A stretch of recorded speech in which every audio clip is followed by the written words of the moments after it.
Hello there, everyone. I hope you are doing fine, staying safe by following all the advice given to you by the authorities. I mean, because of this pandemic. So we are at home. We need to take care. Our lives are very, very important. But we also realize that it's important for us to continue learning. So today, we're going to continue with our lesson in science on the topic rivers. We're going to continue from where we stopped last time. I'm sure you are still remembering my name. I'm Kefasi Kaira. Thank you. Okay, so to start, we are going to review the last session done. I'm going just to remind you few point things there that we did in the last lesson.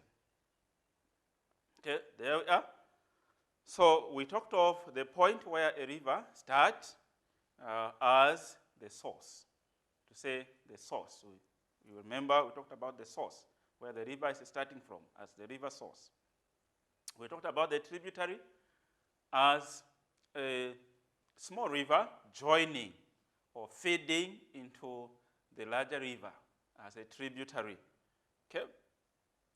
Then the land along the edge of the river, we called it as the bank. We said we're not talking about the river bank, we're not talking about where to put the money, but we're talking about the land which is along the river edge. Okay. Then the base of the river, where water flows, we called it the bed. Okay.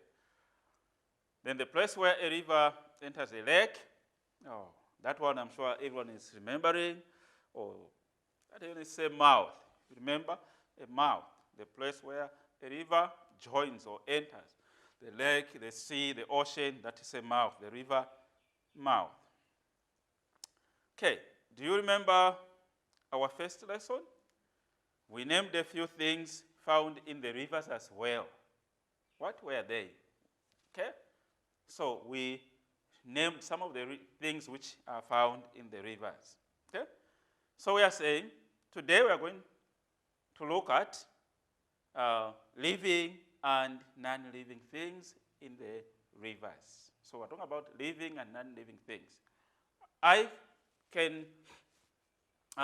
sure you are remembering, that somewhere in P3, you learned about the living and non-living things. But this time, we're talking about the living and non-living things living in the river. Specifically, we're talking about in the river. So that's what we're going to focus this time. Okay? So we have a lot of things which live in the river, like we have the plants. We have some plants which live in the river, depend on the river. We have some plants, such kind of plants. Then, you remember what we talked last time? We talked about that one. I'm sure you are still remembering that. You are still remembering that. Okay. Okay, that one. The next one. That one. Those I gave you all the names last time. Are you remembering them? Yes. Yes. So those are some of the creatures which live in the river. We did that last time. It's just a recap. Maybe just an addition of the plants there. Okay?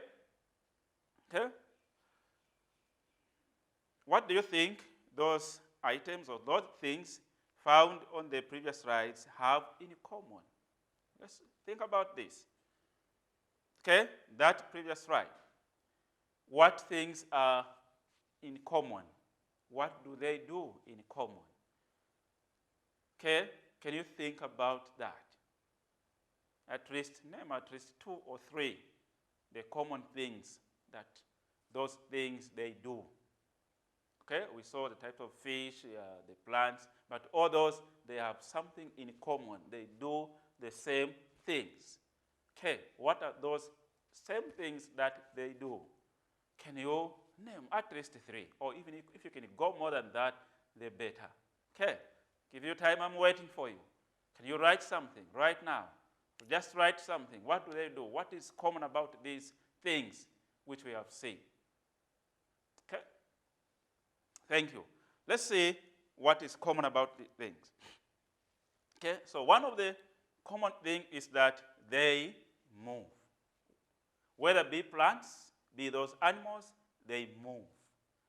Somebody will say, but they do that. The plant move. Yes, you find it here today on the water, the other time somewhere else. Or you find it there on the same position, but maybe the height has changed.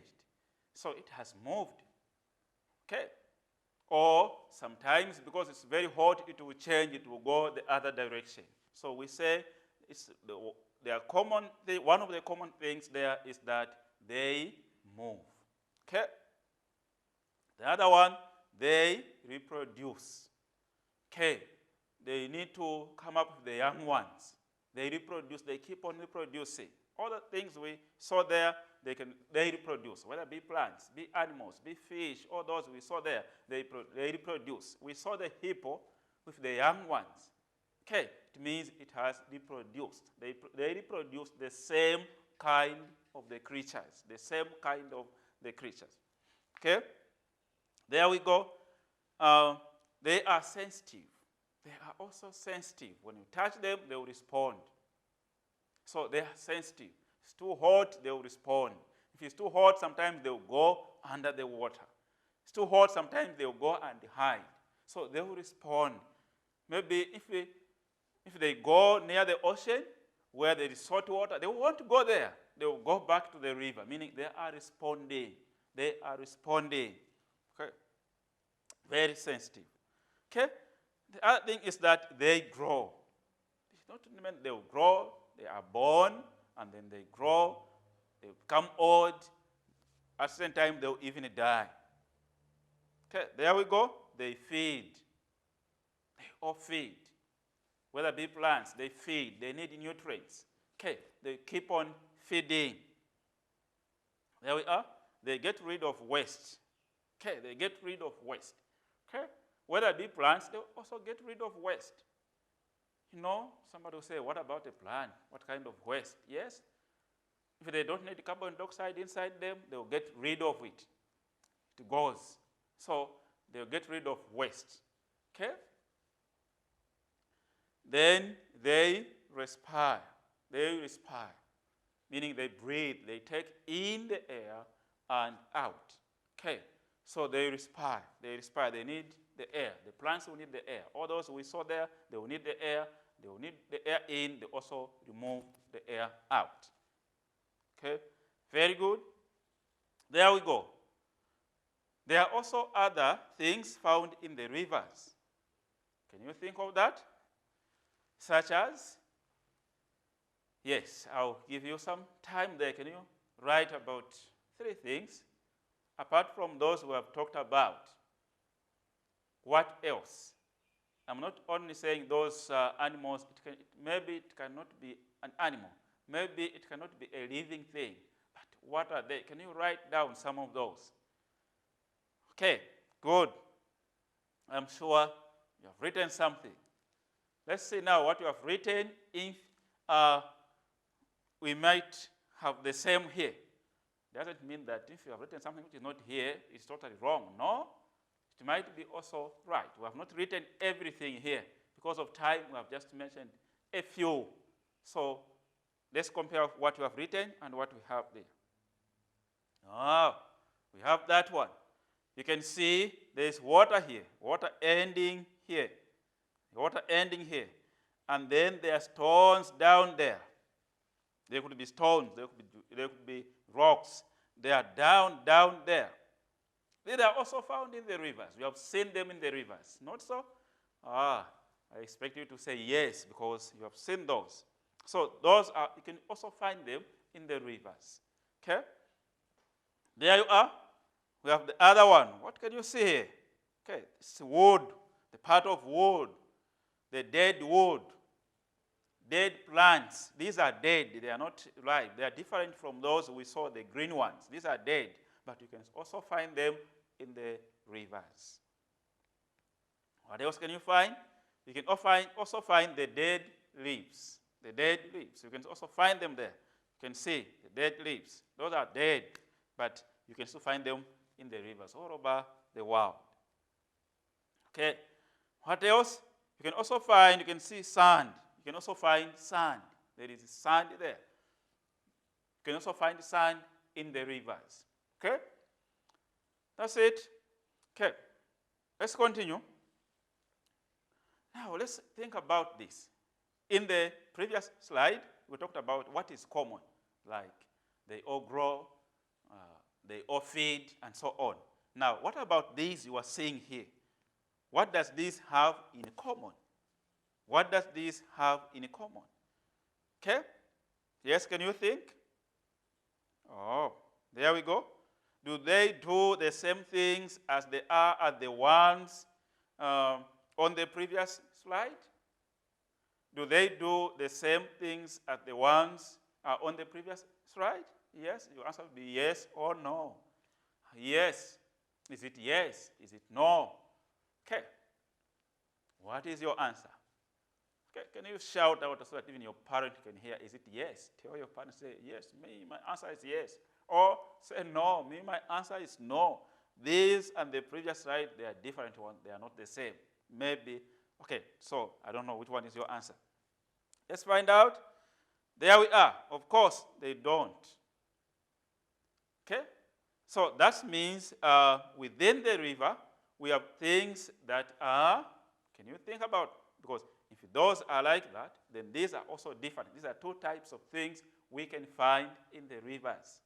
These are two types of things we can find in the rivers. So it's giving us, can you finish that sentence? Of course, they don't.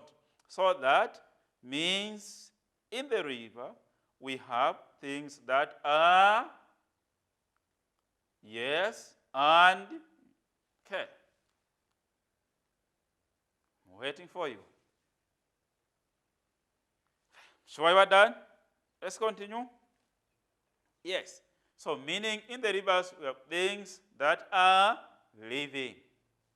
We have things that are living. Okay? And non-living. So we're saying living and non-living. So living, and then when we look at the word non-living, what does it mean? Non-living. So non-living there, it simply means the opposite of living. We have the word living, you put non. It becomes opposite. It becomes not living. So in the river, we have things which are living and those which are not living. Okay. Okay. So we can say from here that today we're going to learn about the relationship between living and non-living things in a river. We're going to look at this relationship. Okay. Yes, maybe you can think a bit. How does these two relate to each other, the living and non-living? Okay? Okay, so there we are. I give you one. Maybe you think about two or three also. Okay? Let's look at this. So we are saying non-living things in a river are used as shelter and protection for living things. Oh. They are non-living things. An example of non-living things, we're saying like the stones. You saw the stones? So we're saying these stones can be used as a shelter and protection. So they can protect the living things. Okay. We're going to look at that, I think, more details. But what else? What else? Okay? Yes, maybe you have also given that one.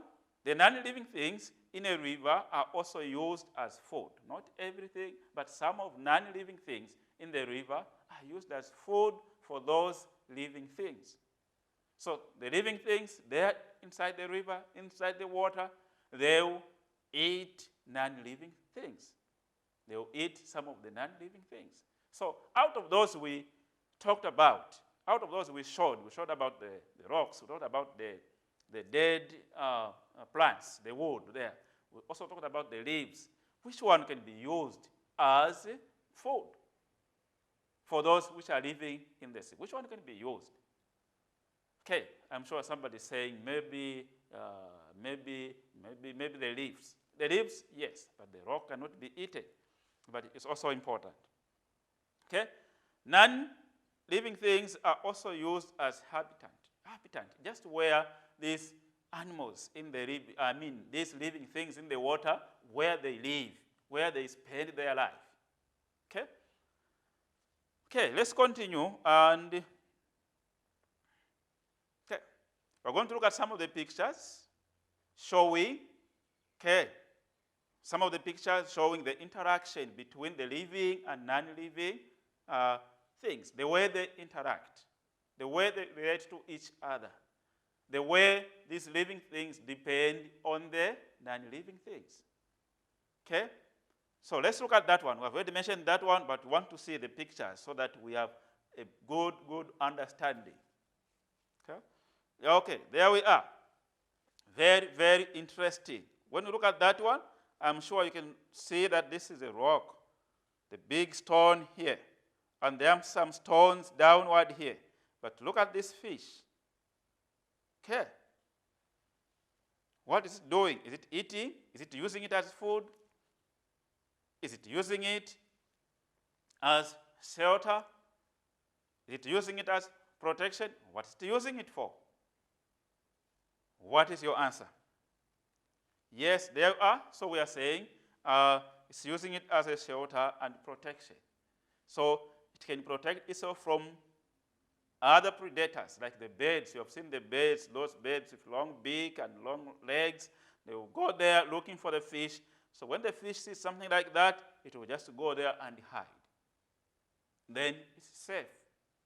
So very, very important. These non-living things are very, very important for the living things. Let's look at another picture here. Something very interesting. There's this small creature here, small animal here. And I'm sure, what is this? This must be a dead leaf. Okay?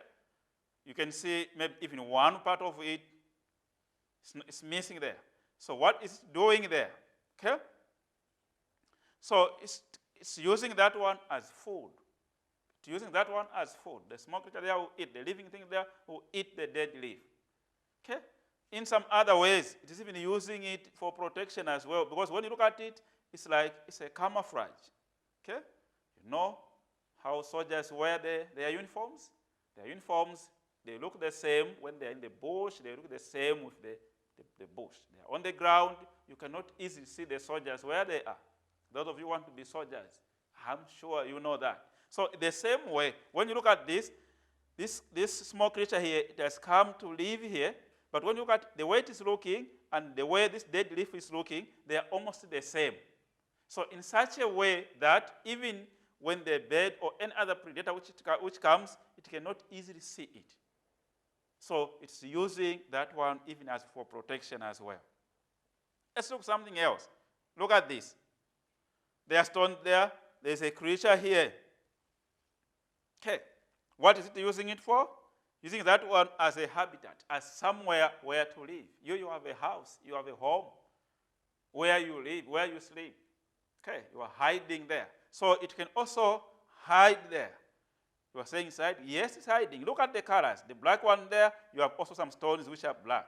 You have the color there, the way the color it is, the same with the surrounding. So that even when you are very far, it will be very difficult for you to see it. So it's using it as a habitat, where to live. That is very, very important.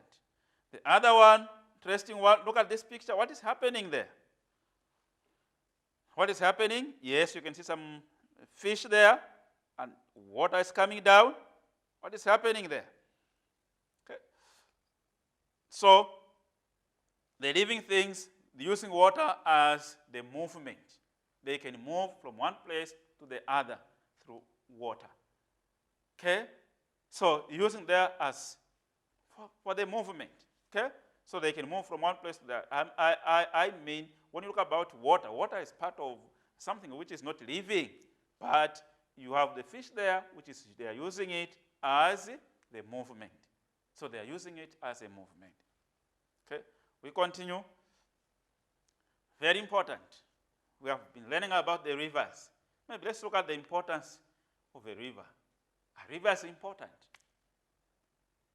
You have the rivers near you. Are they important?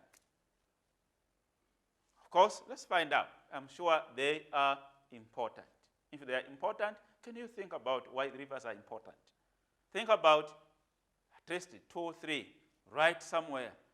Why are rivers important? Rivers are important because, okay, what do they provide? They provide what? They give us what? Can you write something there? Yes. You can do it. You can write. Yes, write something there. Okay? Why are rivers important? Okay, let's find out why are rivers important. Okay? Yes, there you are. So we're saying the rivers provide. What do they provide? What have you written? Which rivers provide? Okay? So we're saying one of those rivers, they provide water and nutrients for agriculture. How? How does the rivers provide water and nutrients for agriculture? Okay? So we're saying, for example, we have water for agriculture. Most of the farms, the gardens, you find that others are even near the rivers. The farmers can get the water from the rivers and water their gardens, their farms. You can put a pump there and pump water and then water the farm. Apart from that, they are also a source of nutrients. Remember we said most of these rivers, they start from the mountain, coming all the way from the mountain. When they are coming from the mountain, they will get some nutrients from the mountain, from the rotting leaves, all those nutrients, minerals, and then they will be carried in water. So they can also provide nutrients in that way. When you get that water, you get even the nutrients. And then water the farm, it will help the agriculture to grow fast. Okay. Another one, we're saying it is also used as a habitat to animals and plants. As a habitat for animals. Habitat meaning where to live. It's providing the animals where to live and some of the plants where to live. As you and me, we have a home, we have a house where to live. So the same. So the rivers are very, very important because they provide where to live for the animals, for some of the animals, not all animals, but some of the animals as well as the plants. Okay? There we are. Okay. So we are saying in some areas of the world, they are also used for commerce. Commerce means, or the other ways is for trade. Okay. They are using it as for trade, for transportation from one country to the other. Look at this, where we are in Seychelles. Even though we use most of the ocean, but in some other countries, there are bigger rivers. When you go to Egypt, you find the great river there, River Nile. The River Nile is used for transportation. People can move there with their goods to go and sell somewhere else. So that is very, very important. Okay, so we are saying it can also be used as recreation, for sports, for leisure. Oh, you see here in Seychelles, people are using the ocean because maybe the rivers are too small. But in the same way, you are using the ocean, somewhere else where you have big rivers, people are using them for the same. They have the boat cruising, whatsoever you are doing, if they're on the ocean, they can also be done on the rivers. Okay, so that means rivers are very, very important. Oh, it can also be used to generate electricity. Usually it's known as hydro electricity, hydro coming from water. So it can be used to generate electricity. Okay? Okay, those are some of the uses of the water, or importance of the rivers, I mean. So in the same way, rivers are important. I'm sure you wrote something. Okay, these are not the only one. There are also other important. So what you have written there, can you try to look at it? It might also be important. As you go back, maybe after the COVID situation, show it to your teachers and see, is this also an importance of a river? So think something else and add there. Okay? There we are. Maybe we'll look at the measurements on a river, or measurements of a river. It's very, very important also to understand there are also some measurements which you can carry out on a river.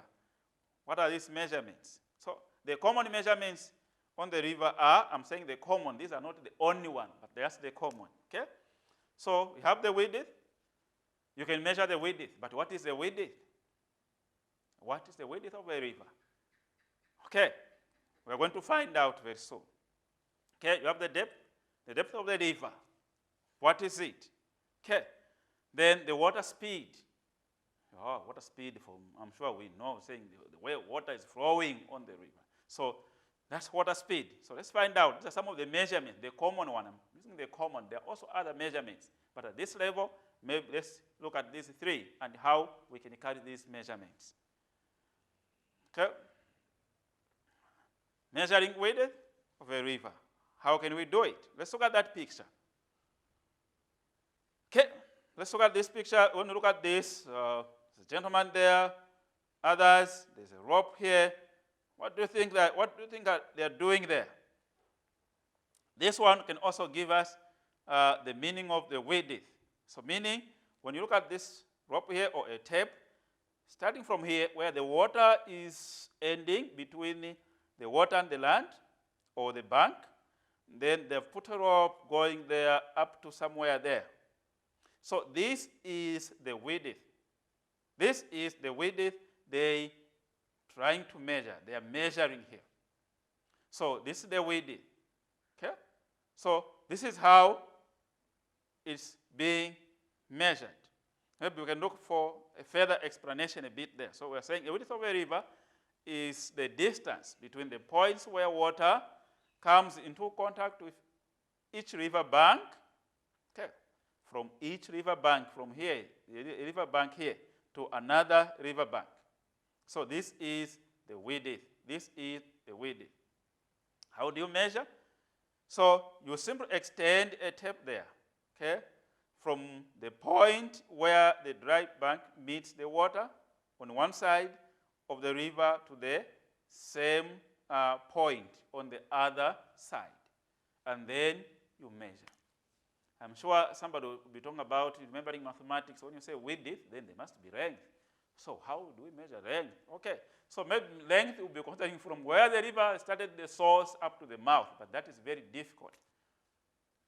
Yes, people have measured, and they will tell you from this side up to this side, this river is so much long. So they have done that, but we're not going to do that. So we're going to look at the width here. That's how we measure width. Let's continue and check another part which we can measure. So measuring depth of a river. Okay, here we are.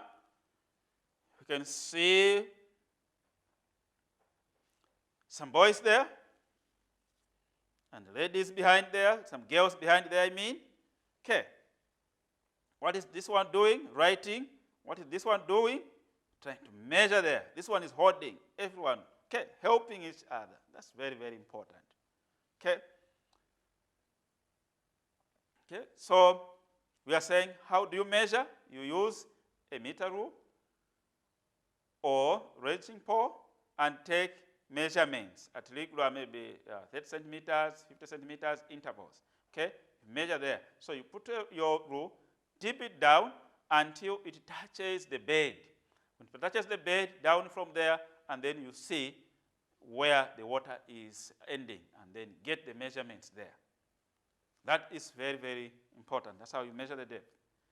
The next one is measuring the speed of water. This is very, very interesting. Okay, how do we measure it?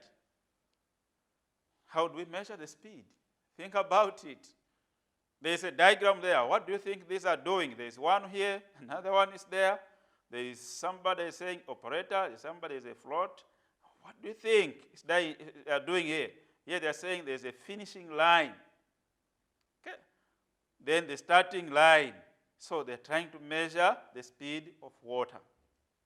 How do you measure the speed of water? We're talking about how the water is flowing, the current of water. This is very, very important because you need to understand some rivers are very fast and very dangerous. So you need to understand. It's very, very important. So what is really happening there? Let's check. Okay, so we are saying you simply put one starting line here and somebody to operate there, and then the finishing line here. You can put your distance there.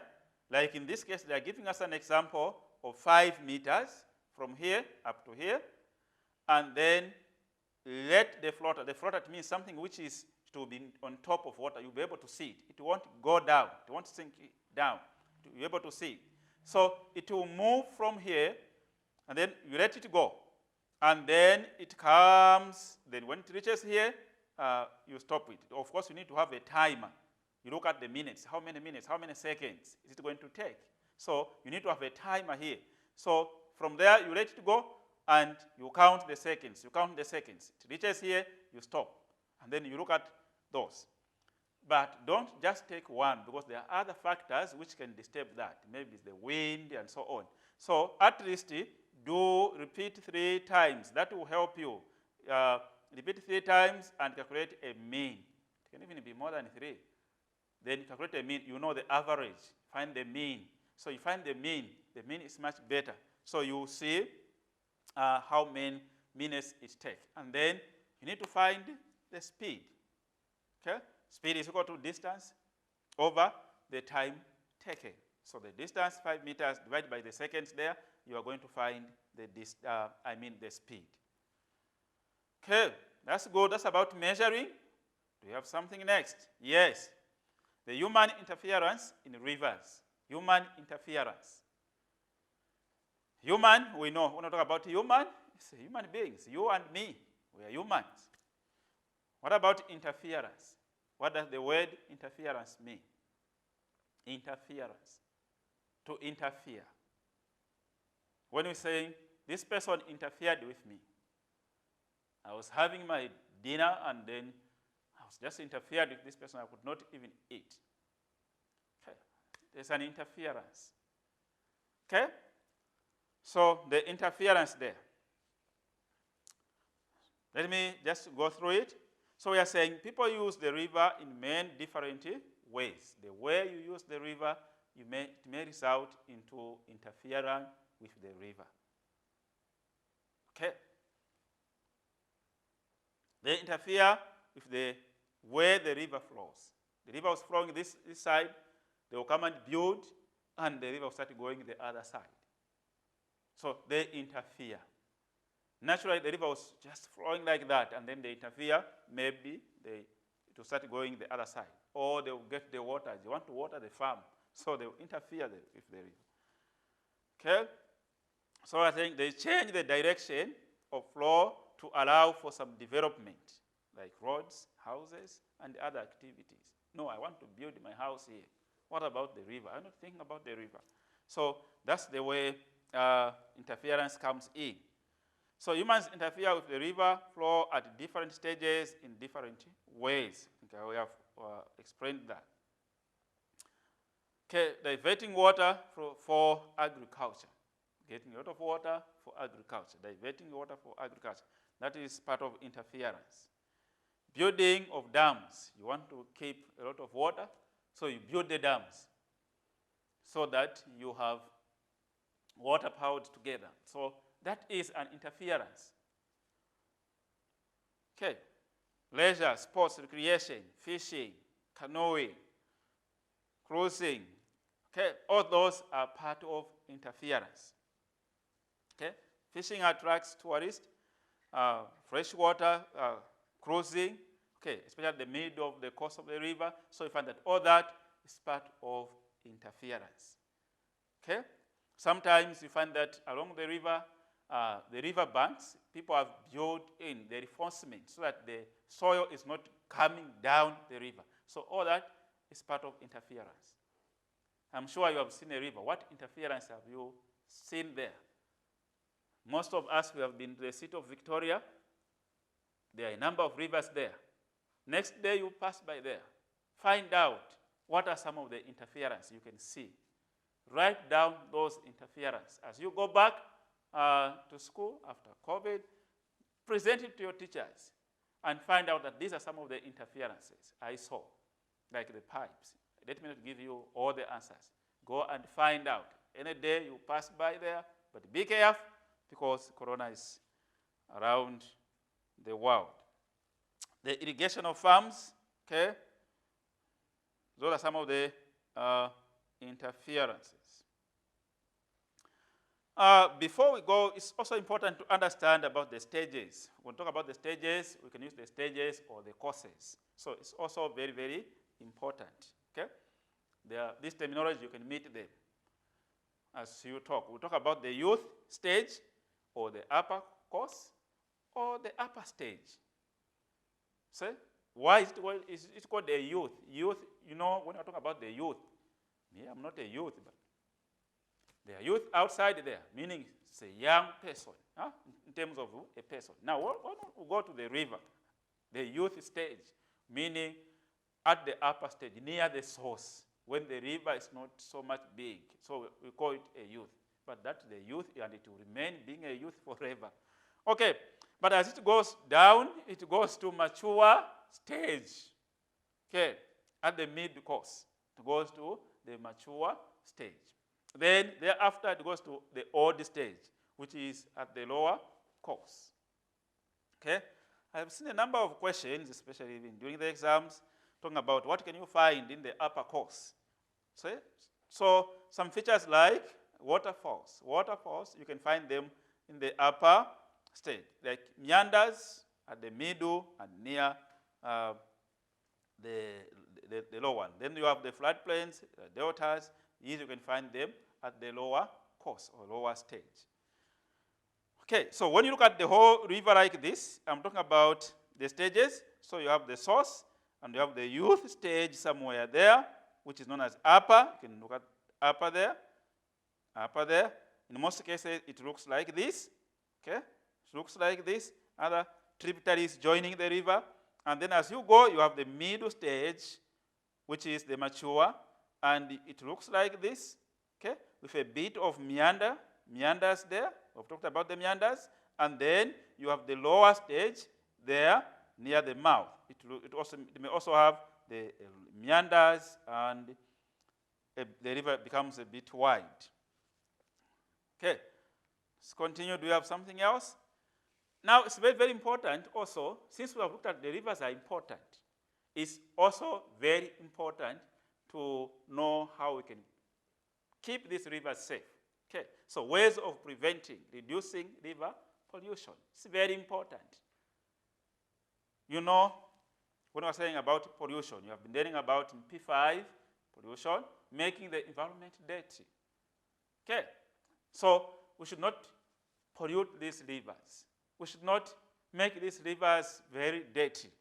So it's very, very important. So let's find out some of the ways of preventing or reducing river pollution. We may not prevent it completely, but at least we can contribute.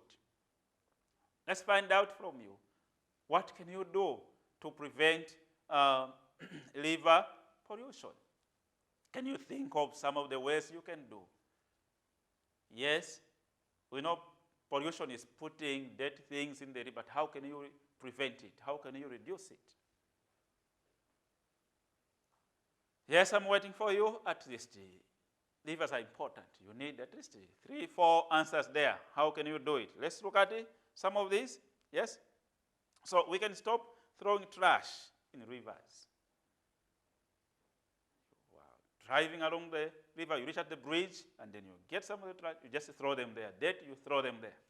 Where do you think you will go? You are making the river dirty. Remember, there are some things which are living. They are living things there. They depend on the river. It's their home.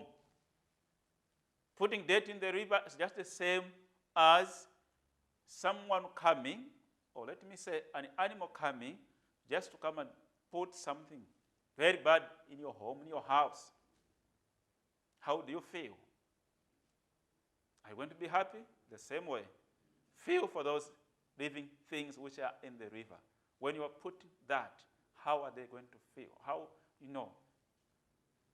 as human beings, we are the ones to take care even for those living things in the river. So I was talking to one of the child, he was telling me, no, for us, we don't eat fish from the river. Why? That is very, very important. You want to keep them. They will help you also. Okay, so that is important. So we can recycle most of the waste like plastics so that it does not go into rivers. We can recycle them. We can recycle them so that they don't go into rivers. And when you are buying things, buy things that can be recycled. When you go around the town, you find there's some bins. They're saying the recycle waste, you can put them there. Put them there. That's good. We're going to protect the rivers. So tell other people to help protect the rivers. Be there. Tell other people. Inform them. It's important to preserve the rivers, to protect the rivers. It's your responsibility. Limit use of pesticides, as these can get into the rivers. The chemicals you spray on the farm, can you please, let's limit that. I know it's not easy to stop completely, but you can limit it. As they are being sprayed, after the rains, all those chemicals are going into the rivers. And those chemicals are affecting the living things in the rivers. Others, they are even dying because of those chemicals. So let's find means and ways so that we are limited on using some of those things. So volunteer for a river cleanup activities. This is important. When they're saying, oh, they want to clean up the rivers, volunteer. You don't have to be paid every time, but just volunteer and you can help. So report any river pollution you see. If you see any, it could be a person polluting, or it could be something maybe which is going into the river and you see it. Can you report it to the authorities to say there is river pollution going on this side? Maybe the oil is going into the river. Maybe the truck has fallen down and the oil is just spilling into the river. That is pollution. Quickly, you can easily report that. Okay? Summary of the topic. Now, here I'm talking about the topic, what we did in the last lesson, and also what we have done today. So we're just summarizing. These are the main points you need to know. These are the main things you need to know. You need to understand them. Write them. If you can answer all this, I'm telling you, you are done with this topic. Okay. It's not just about sitting in class, but also like this. So there's a summary of a topic here. Let's look at that. What is a river? Are you able to define what a river is? So write down that question. What is a river? By the time you'll be getting back to school, make sure you understand this. Okay. List living and non-living things found in rivers. List at least up to 5 or so. Just list them, write them. What are the things you can find in the river? Okay? Describe the relationship between living and non-living things. How do they interact to each other? The living and non-living things. How do they interact to each other? How do they help each other? How do non-living things help the living things in the rivers? You need to describe that. You explain. Okay. How do you find the depth and the width of the river? Also, the speed of flow of water. How can you do that? You need to explain. Describe how you can do it. How can you measure all those? Then list some importance of a river. Okay? List some importance of a river. Why are rivers important? Okay. Identify some human interference on the river. When you pass by the river, you need to see, are there some interferences? You need to understand that. Describe different samples of water at different stages of a river. If you are given different samples of water, let me talk a bit about this one. Maybe you have taken water from near the source. You have taken water at the middle, at the mature stage. Then you have taken a sample of water near the mouth. And then you check, how do you describe this? Which one will have more impurities? What about the color itself? What about the smell? How is it going to smell? So you need to understand this. You need to understand this. You find that most of the water from near the source, it will be much clear. It will be much okay. It will have less impurities. But the water near the source, it will have a lot of impurities. This is also partly part of the human interference. So you need to understand also this. Okay? So those are some of the points or the questions on the summary part. I'm sure you have taken note of them. Go through it. Use your internet and answer them nicely. You know, that is very, very important. Okay? Thank you for your undivided attention. Have a blessed day and take care. Again, I'll say, be responsible for your life.